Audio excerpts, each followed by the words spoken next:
오늘 주신 하나님의 말씀은 누가복음 15장 20절로 32절의 말씀입니다. 함께 교독하도록 하겠습니다. 이에 일어나서 아버지께로 돌아가니라. 아직도 거리가 먼데 아버지가 그를 보고 측은히 여겨 달려가 목을 안고 입을 맞추니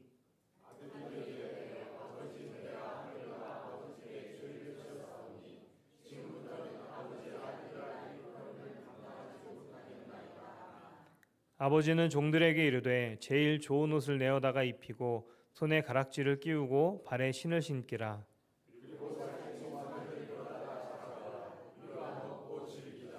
이 내 아들은 죽었다가 다시 살아났으며 내가 잃었다가 다시 얻었노라 하니 그들이 즐거워하더라.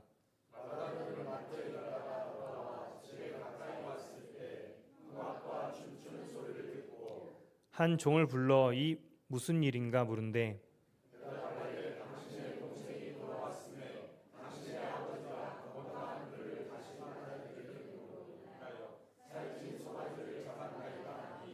그가 노하여 들어가고자 하지 아니하거늘 아버지가 나와서 권한대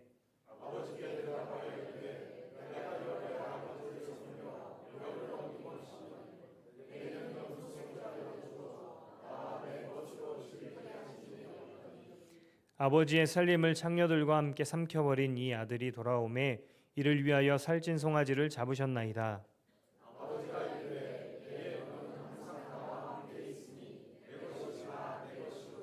함께 읽겠습니다.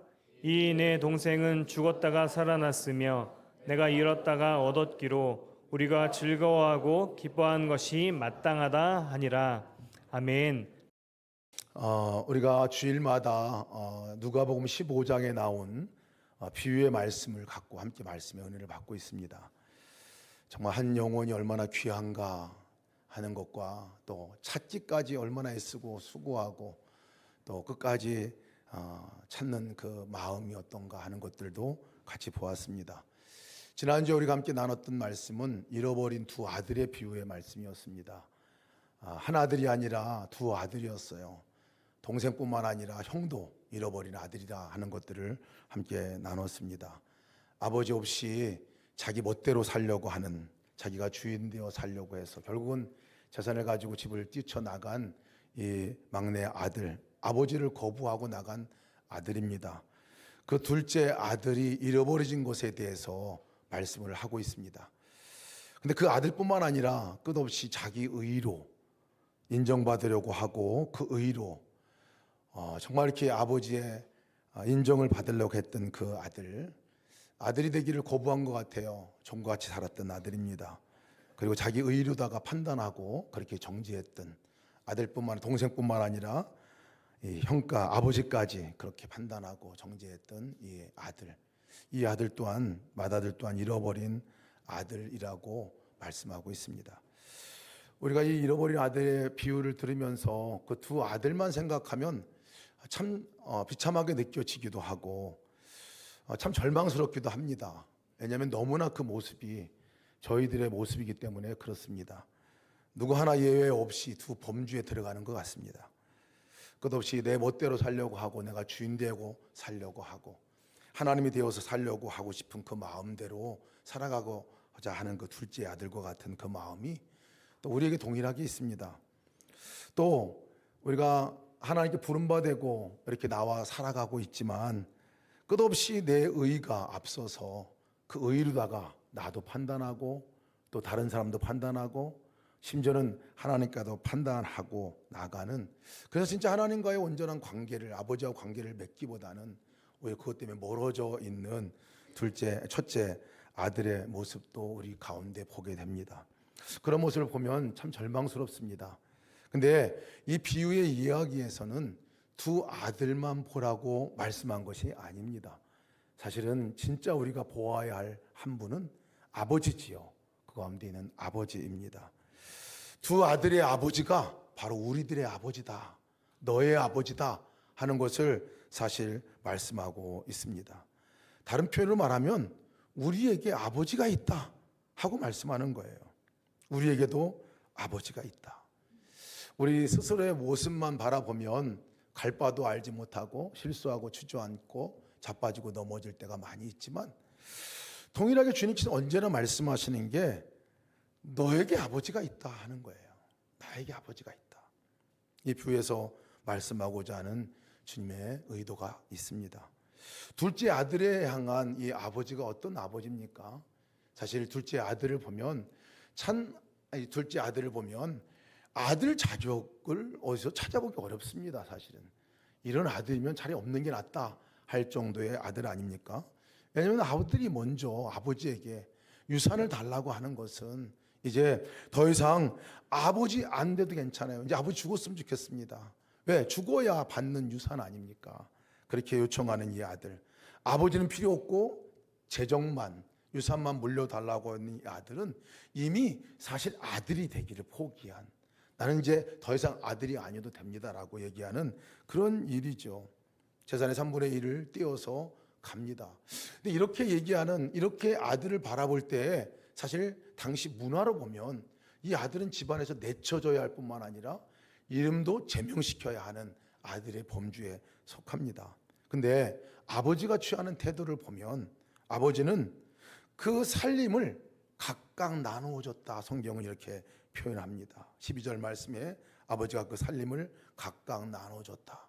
살림을 나눠줬다는, 재산을 분배했다는 의미도 있지만 원래 이 살림을 나눠줬다라는 그 원뜻이 바이오, 비오스 이런 뜻으로 사실 원어에 쓰여져 있습니다. 이 말은 생명을 의미합니다. 생명. 그러니까 아버지가 자식에게, 이 아이에게 아버지가 되기를 거절하고 아버지를 거절하고 또 자기가 아버지에게 그렇게 집을 떠나는 이 아들을 향해서 아버지가 그에게 주었던 것은 단순한 재정만 준 것이 아니라 실제로 생명을 내어주는 것 같은 아버지의 그 사랑이 있었습니다. 거절하는 아들에게 자신의 생명을 띄워주는 것 같은 그러한 순간을 아버지가 맞이한 거죠. 아들이 재산을 팔아서 이제 집을 떠나서 먼 곳으로 갔다 성경은 말하고 있는데요. 언제 돌아올지 모르는 그 아들을 향한 아버지의 마음은 정말 그가 돌아올 때까지 기다리고 또 기다리는 아버지였습니다. 둘째 아들이 다시 집으로 돌아오려고 할 때 이 아들에게 있어서는 아주 근심 어린 근심이 있었습니다. 뭐냐면 내가 돌아가면 받아줄까 하는 마음이었어요. 우리 가족은 받아줄까? 우리 형은 받아줄까? 나와 함께 살았던 사람들은 받아줄까? 내 아버지는 나를 받아줄까? 이 마음이 이 둘째 아들에게 가장 어렵게 힘들게 있었던 마음인데요. 사실은 그것보다도 더 크게 그를 짓눌렸던 것이 하나 있습니다. 그것은 뭐냐면 아버지와 형이나 식구들은 받아줄지 모르겠어. 그런데 마을 사람들은 받아줄 것 같지 않은 겁니다. 왜냐하면 그 당시 문화가 어떤 문화가 있었느냐면 이런 형식으로 아들이 떠나서 재산을 가지고 이방에 가서 재산을 탕진하고 돌아온 아들을 돌아왔을 때 하는 의식이 있었습니다. 환영 의식이 전혀 아닙니다. 케차차라는 의식인데 그 당시 중동 문화의 아주 전통적인 문화 가운데 하나입니다. 그것은 돌아오게 되는 그 아들을 이제 소식이 들리면 동네 사람들이 모여서 항아리를 가지고 나온다고 그래요. 항아리를 가지고 나오면서 항아리를 깨면서 웰커밍이 아니라 그 아들을 향해서 아무개가 그 기업에서 끊어졌다라고 선언한다는 거예요. 참 못된 관습 같아요 보면. 아무개가 그 기업에서 끊어졌다라고 항아리를 깨면서 모든 동네 사람들이 그를 저주하고 멸시하고 온갖 조롱을 퍼부면서 쫓아냈다는 거예요. 이런 문화가 그런 당시에 있었던 케차차 의식 가운데 하나였습니다. 이것을 모를 리가 없습니다. 이 아들에게 있어서 더 자기에게 돌아가기를 거절하기도 하고 어려워하게 했던 것이 그겁니다. 그래서 이 아들은 돌아가서 자기가 정말 죽을 만큼 힘드니까 그래도 죽더라도 집에서 죽자 하는 마음으로 사실 달려온 거죠. 이런 아들을 사실은 동네 사람들이 먼저 만났다면 아마 이 아들은 집에 들어올 수 없었을 겁니다. 왜? 바로 그 케차차 의식 때문에 그렇죠. 근데 이를 제일 먼저 만난 사람이 아버지였어요. 아버지가 그 의식을 알고 계셨는지 아마 알고 계셨겠죠. 동네 한복판에 그 아들을 만난 것이 아니라 문 앞에 가서 그 동네 어귀에 가서 아버지가 기다리고 또 기다리고 기다렸죠. 그리고 마을 먼 곳에서 아이가 올 때 알아보고 그를 맞이합니다. 왜 아버지가 그 먼 곳까지 가서 기다리고 있었을까 생각해 보면 다른 사람들이 만나서 먼저 멸시하고 조롱과 멸시를 퍼붓고 그 아이를 쫓아내서 다시는 돌아오지 못한 상태로 만들까 봐 아마 그 아버지가 그렇게 나가서 기다리고 있었지 않았을까 싶습니다. 멀리서 걸어오는 아이를 아버지가 제일 먼저 알아보고 뛰어 달려갑니다. 아직도 거리가 먼데 아버지가 그를 보고 측은히 여겨 달려가 목을 안고 입을 맞추니 거리가 멀리 있는데도 한눈에 알아봅니다. 그토록 오래 기다렸기 때문에 그렇습니다. 근데 여기서 그 아버지의 마음을 표현하는 표현이 측은히 여겨라는 마음이었어요. 측은히 여겨, 이 말은 창자가 끊어질 정도의 그 고통을 말합니다. 측은히 여긴다는 그 말 원뜻이 그렇습니다. 그 아들을 바라보면서 그렇게 가슴 아프고 창자가 끊어질 정도로 마음 아픈 모습으로 마음으로 그 아들을 바라본 이 아버지예요. 그래서 아버지가 그 아들을 불쌍히 여기는 마음으로 뛰어 나갑니다. 표현해 보면 운동선수가 아주 달려나가듯이 뛰쳐나가는 모습으로 그리는 것이죠. 사실은 당시 문화로 보면 이것이 이해가 안 되는 장면이랍니다. 왜냐하면 당시 어른들은 뛰지 않았어요. 제가 인도네시아 가보니까 지금도 그렇습니다. 인도네시아 어른들은 뛰지 않습니다. 누가 뛰어가 다니냐면 상놈들이 뛰어다닙니다. 제가 좀 뛰었더니 좀 이상한 눈을 쳐다보더라고요.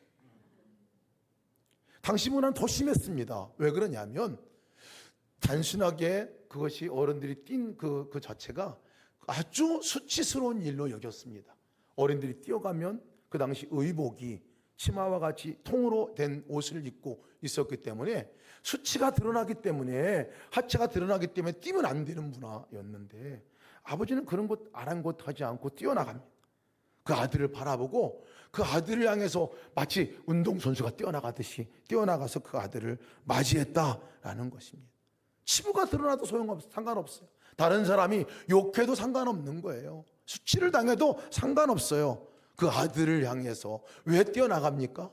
아들의 수치를 덮기 위해서, 아들의 부끄러움을 덮기 위해서, 그 아들을 보호하기 위해서, 다른 사람들로부터 수치당하고 쫓겨당함을 면하게 하기 위해서 먼저 아버지가 뛰어나갔다는 것을 얘기해주고 있습니다.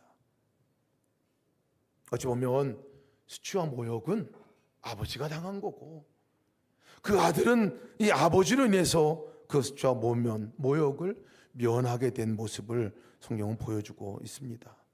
아들이 돌아올 때 아들 될 자격이 하나도 없었어요. 사실은 재산도 다 물려받고 갔죠. 그리고 가서 방탕한 생활을 하고 왔죠. 아버지를 무시하고 떠나버린 거죠. 자기가 공동체를 버리고 떠난 사람이걸로니요.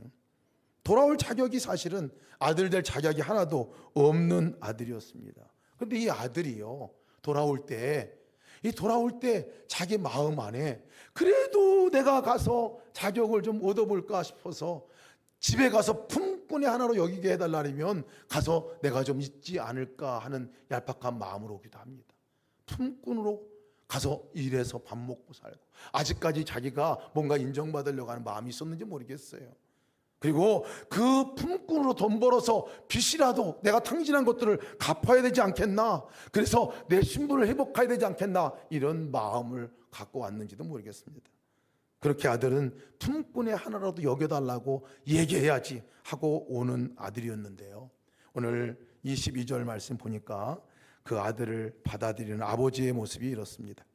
아버지는 종들에게 이르되 제일 좋은 옷을 내어다가 입히고 손에 가락지를 끼우고 발에 신을 신기라, 이렇게 말합니다. 종들에게 이렇게 제일 좋은 옷을 가지고 와라. 여러분, 제일 좋은 옷이 어떤 옷이었을까요? 그 집에 있는 제일 좋은 옷은 어떤 옷이고, 가지고 나온 반지는 도대체 누구 것이고, 신발은 또 누구 것일까요? 아마 제일 좋은 옷은 아버지 오실 것입니다. 아버지의 옷을 가지고 나왔다는 얘기예요. 아버지의 옷을 가지고 나와서 그렇게 방탕하고 돌아온 그 아들에게 안아주며 그에게 입혀주는 장면을 얘기해주고 있어요. 좋은 옷, 그 아버지의 옷을 아들에게 입혀줍니다.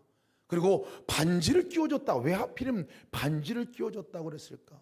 당시 문화에 이 반지는 무엇을 상징하냐면 지금으로 말하면 도장 같은 것을 말합니다. 당시 문화 가운데 반지는 도장으로 인식하고 계약서에 그 도장을 찍었을 때 성사가 되는 권위가 있는 것이 반지였어요. 그 집안의 대표적인 상징이었죠. 근데 그것을 아버지가 지금 이 아들에게 빼서 그것을 아들에게 준 것이지.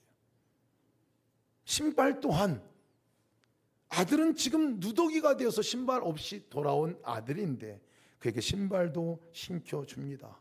아들의 권위를 회복시켜 주신 거죠. 아들만 신을 수 있는, 아들만 입을 수 있는, 아들만 그가 취할 수 있는 반지를 지금 끼고 있는 거예요. 거지같이 왔고 실패자로 왔고 집안에 품꾼만도 못한 모습으로 여겨달라고 하고 온 이 아들에게 아버지는 그냥 값없이 그에게 다 내준 거예요. 권한을 회복시켜 주었습니다. 아버지와 똑같은 권한을 회복시켜 준 거예요.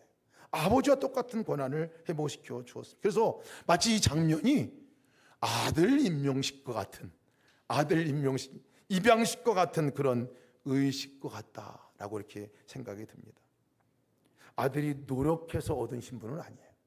자기가 일해서 뭔가를 받아낸 신분도 아닙니다. 전적으로 아버지가 받아들여서서, 그리고 그에게 아버지와 똑같은 신분을 그에게 허락해 주었죠. 어서 많이 듣던 얘기 아닙니까? 사실은 우리의 이야기입니다.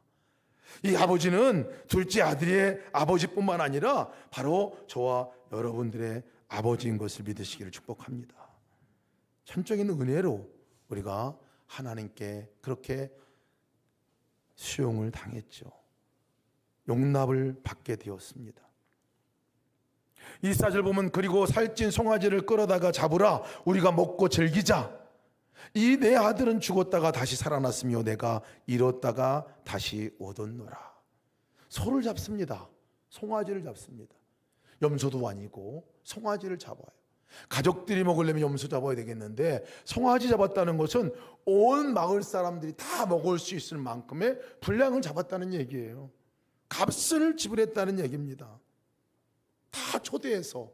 왜 마을 사람들을 초대해가지고 잔치를 베풀었을까? 너무 기쁜 일이기도 하지만 이 아버지에게 있어서는 동네 사람들에게 배척당하고 동네 사람들로부터 이제 더 이상 아들로 인정받지 않는, 그럴 수밖에 없는 그 아들을 사실은 다른 모든 사람들 앞에서 내 아들이 돌아왔어요 하고 얘기하는 겁니다. 내 아들이 내 옷을 입고 내 반지를 끼고 내 신발을 신고 있는 이 아들이 내 아들입니다 라고 지금 선언하는 거예요. 공동체에서 선언하는 선언의 이야기입니다. 그 아들의 아버지가 할 수 있는 일이죠. 우리에게도 동일한 일을 우리는 기억합니다. 하나님께서 언제나 우리의 모습을 볼 때 말하고 또 말하시는 것은 너는 내 아들이야, 너는 내 딸이야 라고 얘기하십니다. 어떤 형편과 어떤 상황이랄지라도 다른 많은 사람들 앞에서도 동일하게 그렇게 선언하시는 것이 우리의 아버지 아니겠습니까? 사실 아버지가 이 아들을 맞이하기까지 공동체에 그렇게 수용할 때에 동네 사람들이 사실 아버지를 우습게 여기기도 합니다. 아버지의 수치입니다. 그런데 아버지는 수치스럽게 여기지 않았어요. 부끄럽게 여기지 않았다는 거예요. 모든 수치와 부끄러움은 아버지가 대신 받고, 그리고 아버지는 우리에게 명예와 권리와 권한을 회복시켜 주시고 다시 아버지의 아들로 받아들여 주시는 거죠. 그럼 우리에게 이 말씀을 우리가 읽으면서 기억해야 할 하나의 사실은 우리에게도 아버지가 있다는 거예요. 나에게도 아버지가 있다는 거예요. 여러분들에게 우리가 아버지가 대신 하나님이 계시다는 사실을 기억하시기를 축복합니다. 맏아들을 향한 이 아버지의 사랑은 어떠합니까? 어찌 보면 탕자보다도 더 아버지로부터 멀리 떠나 있던 사람이 이 맏아들입니다. 종같이 살았던 아들이에요. 아들인데, 자식인데 자식으로 살지 못하고 종같이 살았던 아들이에요. 자기가 열심히 하고 노력하고 힘쓴 그것이 자기의 의가 되어서 동생도 받아들이지 못했고 아버지도 비난했던 아들이 바로 이 큰 아들입니다. 동생이 돌아왔다는 이 이야기 가운데서 이 아들이 얼마나 화를 내는지 못하면 뭘 봅니다. 화를 내고 어떻게 그렇게 다른 창기들과 함께 놀아나서 온 집안의 이 재산을 탕진한 그 아들을 받아들일 수 있습니까? 라고 아들을 받아들이지 못했던, 동생을 받아들이지 못했던 형이걸로요. 그리고 아버지에게도 대들고 특히 아버지에게 수치감을 안게 해주었던 아들입니다. 아버지가 동생이 와서 이제 갔을 때 이 형이 왔다는 얘기를 듣고 밖에 나갑니다. 형은 삐져서 들어오지 못하고 밖에서 씩씩거리면서 있을 때 아버지가 요청하죠. 들어와 달라고. 여기로 와달라고 요청을 합니다. 이 아들이 들어오지 않아요. 이것이 얼마나 당시 문화로는 수치스러운 일인지 모릅니다. 두 가지 면에서 큰 수치스러운 일이에요. 왜냐하면 아버지가 잔치를 베풀었는데 아들이 밖에 있고 안 들어온다고 뻐득이고 있고 그리고 씩씩거리고 동생이 왔다는 것에 오히려 화를 내고 아버지가 한 일에 대해서 비난하고 있는 아들의 모습은 아버지 얼굴에 침 뱉기죠. 더군다나 아버지가 바깥으로 나가서 그 아들을 들어오라고 말합니다.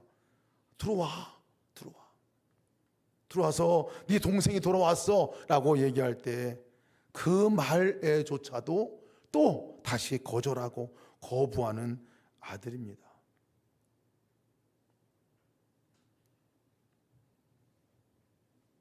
어찌 보면 이 아들은 아버지와 관계도 끊어졌고 동생과의 관계도 별로 신통치 않았던 것 같습니다.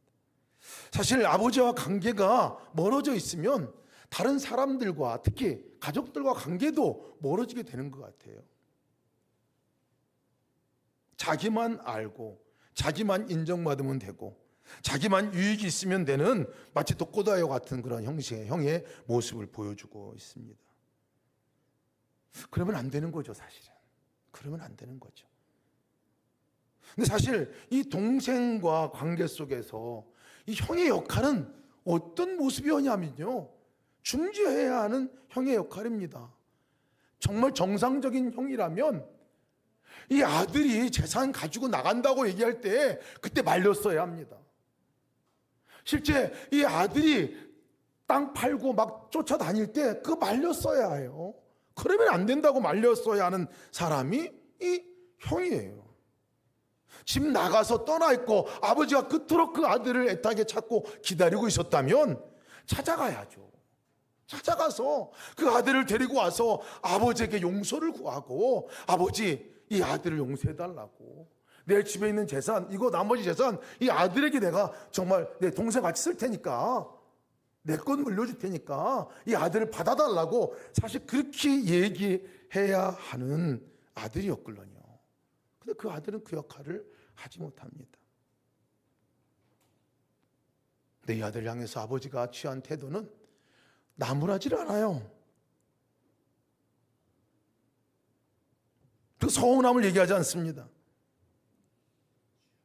잔치를 와서 섬겨야 할 사람이 오히려 비난하고 있는 그때 밖에 나가서 그 아들을 간곡하게 요청하면서 들어와 달라고 얘기를 하고 있는 거죠. 아들이 아버지에게 그렇게 수치스럽게 뻗대고 있을 때에도 아버지가 얘기하죠. 네가 이 집안에 있는 모든 것이 네 거 아니냐. 이 집안에 있는 모든 것이 네 거야. 와서 동생 잔치에 네가 함께 참여해 줬으면 좋겠다. 아버지가 얘기합니다. 그 말은 무슨 말입니까? 찾아가서 너 내 아들이야 하는 말이에요. 아버들이 아들의 말. 너 내 아들이잖아. 너 내 아들이. 너도 내 아들이잖아. 아버지의 이 강청에도 뿌리치는 그에게 아버지는 막내 아들과 똑같은 행동을 하는 거예요. 밖에 멀리 있었다고 얘기합니다. 그가 노하여 들어가고자 아니하거늘 아버지가 나와 권한대.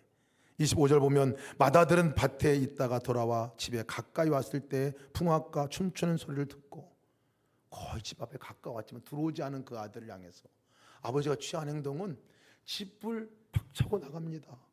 바깥으로 나가요. 그 아들을 맞이하러 나갑니다. 마치 막내 아들에게 뛰어나갔듯이 그 아들을 맞이하러 다시 아버지가 나가시지요. 수치스러운 일입니다. 왜냐하면 그 잔치를 배설하는 사람이, 잔치를 베푸는 사람이 잔치 놔두고 바깥으로 나가는 일은 결례입니다. 결례 중에 결례예요. 근데 그 아버지는 그 아들을 찾아서 나가는 거예요. 아들에게 달려나갑니다. 강청합니다. 아들이 화내는 그 아들에게 동일하게 얘기합니다. 너는 나와 항상 함께 있으니 내 것이 다 내 것이 아니냐. 이 동생은 죽었다가 살아났으며 내가 잃었다가 얻었기로 우리가 즐거워하고 기뻐하는 것이 마땅하지 않느냐 얘기합니다. 아버지의 사랑이, 사실은 이 사랑이 우리에게도 동일하게 임하지 않습니까? 우리의 부족한 모습에도 불구하고 언제나 아버지는 우리의 아버지가 되어주신다는 거예요. 언제나 수치스러운 일이라 하더라도 그 수치를 아버지께서 대신 감당하시게 된다는 거예요. 아버지는 그 사랑을 멈추지 않으셨어요. 여러분, 우리가 잊지 말아야 합니다. 우리에게 이 아버지가 있다는 사실을 잊지 마시기를 축복합니다. 동생같이 아버지를 떠나 있건 형과 같이 아버지가 거리가 멀어져 있건 간에 아버지가 지금 우리를 향한 그 마음은 측은히 여기는 그 마음, 자기의 생명을 띄어서 내어주는 그 마음, 본인이 수치를 당하더라도 그 수치를 마다하지 않고 우리의 수치를 감싸주고 덮어주는 그 아버지가 우리에게 있다는 사실을 기억하시기를 축복합니다. 이것이 회개입니다. 여러분, 회개가 무엇을 말할까요? 회개는 내게 아버지가 있다는 것을 기억하는 게 회개예요. 내가 집을 나갔건, 내가 삶 가운데서 어떤 연유가 돼서 다른 사람을 비난하거나 관계 속에서 틀어졌거나 내 삶에 실패가 있고 절망, 좌절이 있건 간에 그 가운데 어떤 상황에서든지 아버지가 나에게 있다는 사실을 기억하는 그것이 진정한 회개인 것을 믿으시기 바랍니다. 아버지는 한 번도 떠난 적이 없어요. 나를 위해 수치당하시고 모욕당하는 것 마다하지 않고 무수히 우리가 얼마나 많은 시절 가운데 주님을 거절하고 무시하고 외면하고 그랬습니까? 그런데도 한 번도 외면하지 아니하고 언제나 우리 곁에 계셨던 분이 우리의 아버지시죠. 내가 정녕 너희를 버리지 아니하고 정녕 내가 너를 떠나지 아니하리라 말씀하신 분이 바로 하나님이시죠. 이사야 49장 15절 16절 말씀 보면 여인이 어찌 그 젖먹는 자식을 잊겠으며 자기 태에서 난 아들을 긍휼히 여기지 않겠느냐. 그들은 혹시 잊어버릴지라도 나는 너를 잊지 아니할 것이다. 내가 너를 내 손바닥에 새겨놓았다 라고 말씀하고 있습니다. 여러분, 이 아버지가 우리 아버지인 것을 믿으시기를 축복합니다. 언제나 우리와 함께 계신 그 아버지가 바로 하나님이시죠. 오늘 말씀 가운데서 우리가 또 한 인물을 더 생각해 볼 사람이 있습니다. 그것은 형입니다. 이 부에서 주목해 볼 것은 이 잃어버린 이 양의 비유, 잃어버린 드라크마 한 동전의 비유, 그리고 잃어버린 두 아들의 비유 쭉 이야기를 하시는데, 이 마지막 잃어버린 두 아들의 비유에서는요 결론이 없습니다. 앞에 두 이야기와 같이 결론이 없어요. 마지막 줄은 이렇게 끝납니다. 이 내 동생은 죽었다가 살아났으며 내가 잃었다가 얻었기로 우리가 즐거워하고 기뻐하는 것이 마땅하다. 이렇게 끝납니다. 사실은 이 말씀을 예수님이 비유를 하면서 그 대상 누구에게 하시는 말씀이었냐면 바리새인과 서기관들, 마다들과 같은 바리새인과 서기관들을 향해서 이 비유를 말씀하고 있는 것입니다. 아마 이 이야기를 들으면서 바리새인과 서기관은 그렇게 생각했을 것입니다. 형이 그러면 안 되지. 형이 그러면 안 되지. 여러분, 형의 역할을 알죠? 형이 그러면 안 되는 거예요. 아버지와 동생 사이를 중재해야 할 아들 아닙니까? 집 나간 동생을 찾아가서 아버지에게 데려와서 받아달라고 해야 할 이 위치에 있는 사람이 형 아닙니까? 여러분, 이 동생은 형이 받아들여 주지 않으면 사실 집에 머무를 수 없습니다. 아버지가 받아들여 줬어도, 아버지가 그를 사랑으로 품고 그렇게 신분을 확인시켜 주었어도 이 맏아들, 형이 받아들여 주지 않으면 이 아들은 그 집에 거할 수가 없습니다. 이미 재산도 3분의 1, 3분의 2 분할이 되었잖아요.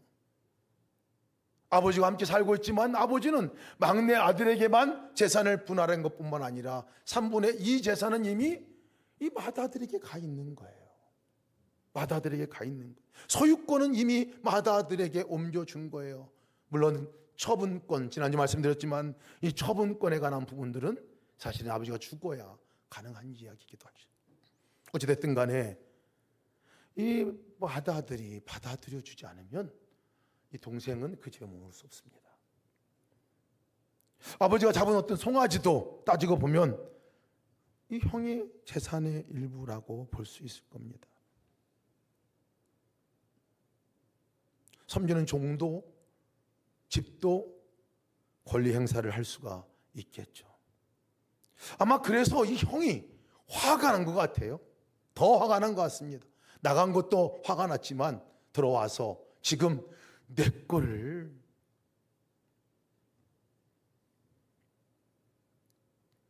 형의 희생이 아니고서는요 그를 도로 받아들일 수가 없게 됩니다. 다른 길은 없어요. 이 형은 근데 다 거부합니다. 이걸.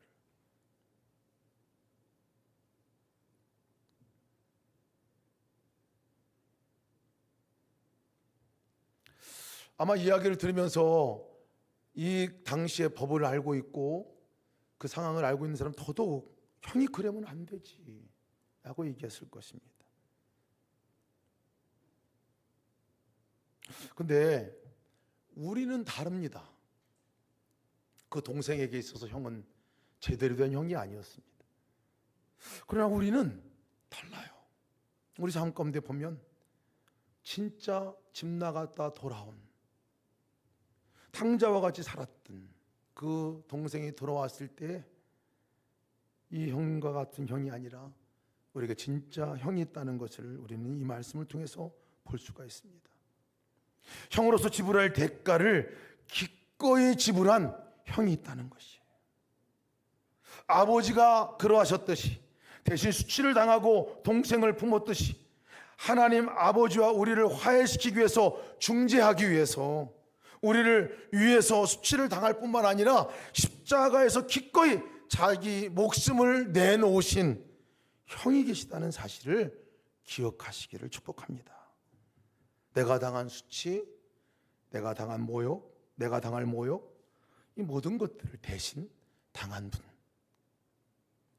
재산상의 손해 정도가 아니라 자신의 목숨을 대신 동생을 위해 내어놓은 것 같이 그 형이 있다는 거예요.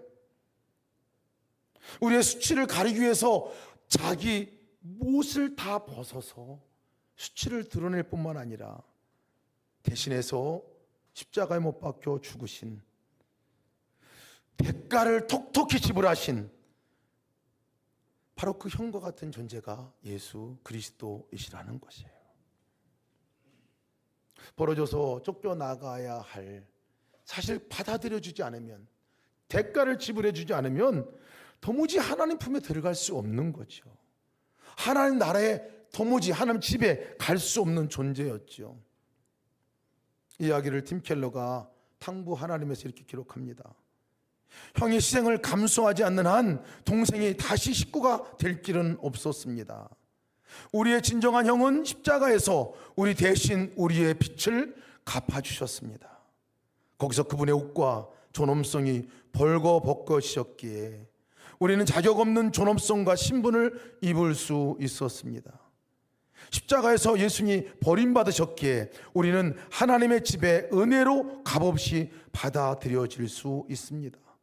거기서 그분이 영원히 형벌의 잔을 마셨기에 아버지의 기쁨의 잔을 함께 나눌 수 있습니다.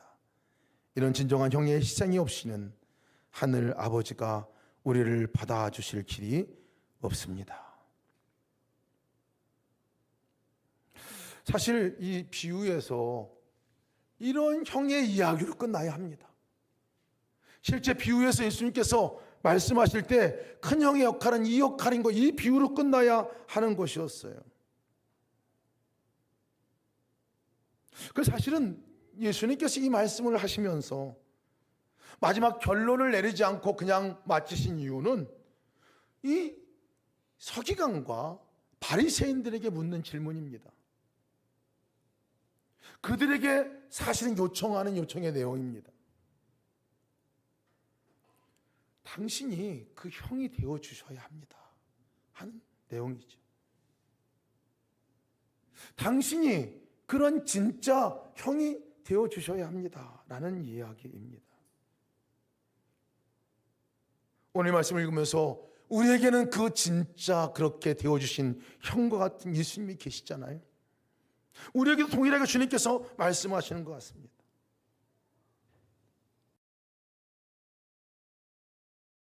이제 네가 그 형이 되어달라 하는 것입니다. 집 나간 탕자를 찾아갈 형이 되어주지 않겠냐 하는 질문입니다. 아버지와 동생을 중재할 그 형이 되지 않겠느냐, 대가를 지불해서 그렇게 마땅한 대가를 지불해서 받아들인 그 형이 되어주지 않겠느냐 하는 것을 얘기해주고 있습니다. 우리 주변에도 돌아보면 우리가 그랬듯이 많은 탕자와 같은 이들이 있습니다. 내가 형이 되어주지 않으면 집 안에 들어올 수 없는 존재들이 있습니다. 내가 용서해주고 내가 받아들이지 않으면, 내가 대가를 지불해서 그를 품어주지 않으면 그 공동체에 도무지 적용할 수 없는 사람들이 있습니다. 가정 안에도 있어요. 가정 안에서. 교회 안에도 있습니다. 우리가 살아가는 공동체 안에도 있습니다. 오늘 이 부유에서 주님이 분명히 말씀하시는 것은 너에게 아버지가 있다, 너에게도 형이 있다, 그러니 너 이제 그 형이 되어서 네가 그 삶을 살아라 하고 말씀하고 있는 것입니다. 은혜 받은 네가, 은혜로 전적인 수용받은 네가 이제 큰아들과 같이 형이 되어서 받아주지 않으면 도무지 살 수 없는, 공동체에 들어올 수 없는, 수치를 모면할 수 없는, 부끄러움을 감출 길 없는 그 사람을 향해서 찾아가라는 것이에요.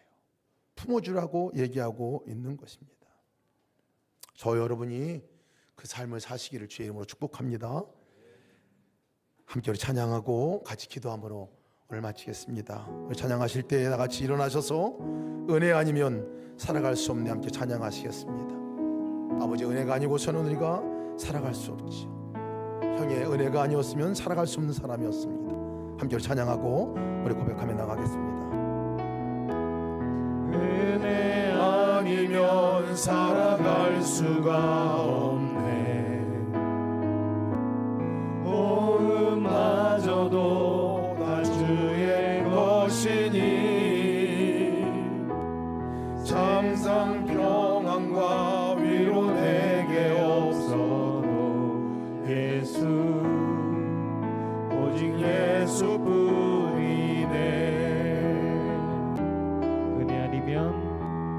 은혜 아니면 살아갈 수가 없네. 마저도 다 주의 것이니 세상 평안과 위로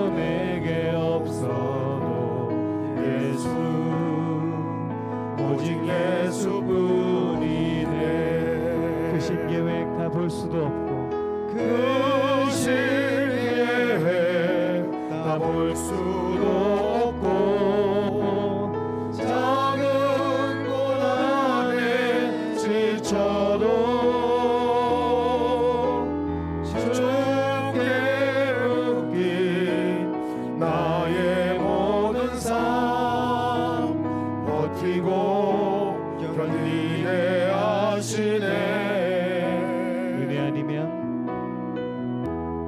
은혜 아니면 살아갈 수가 없네. 나의 모든 것 다 주께 맡기니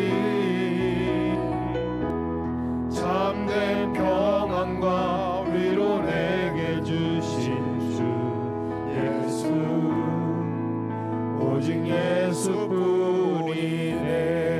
예수뿐이네. 함께 기도하겠습니다. 우리 두 분 나눠서 함께 기도하겠습니다. 먼저 우리가 기도할 것은 하나님 그렇습니다. 나에게 아버지가 되어주시니 감사합니다. 나에게 아버지가 있습니다. 나에게 큰 형이 있습니다. 우리가 그 감사의 기도를 함께 올려드렸으면 좋겠습니다. 아낌없이 베푸신 아버지 사랑에 감사합시다. 대신 수치당하시고 기다리고 기다려주신 아버지 사랑에 감사합시다. 포기하지 않고 당신의 전부를 내어주신 하나님께 감사합시다.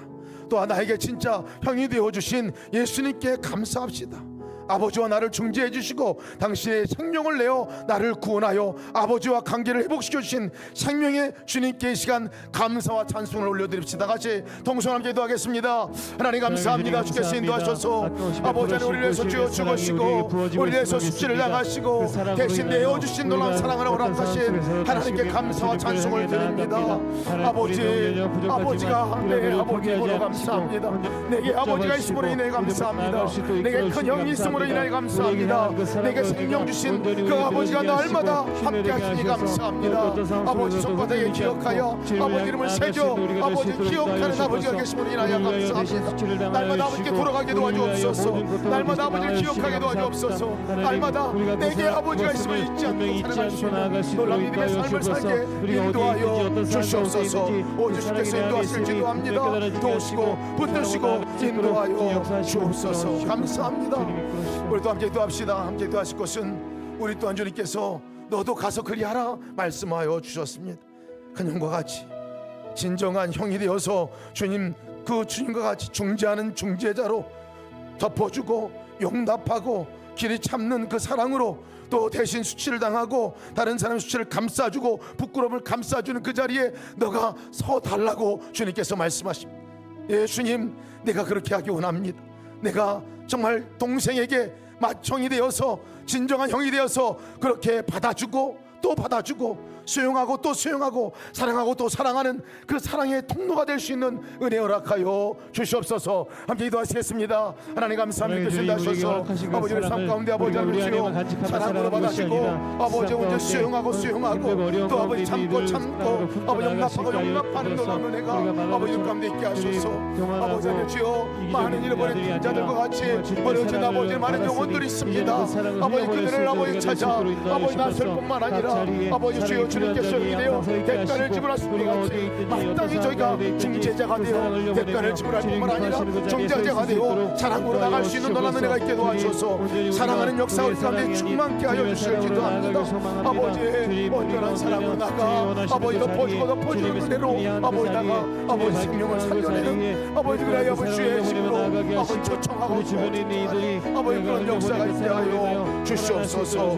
아버지와 함께 아버지 동생을 품고 사랑하는 진짜 아버지 아버지 가족들을 품게 도와주십시오.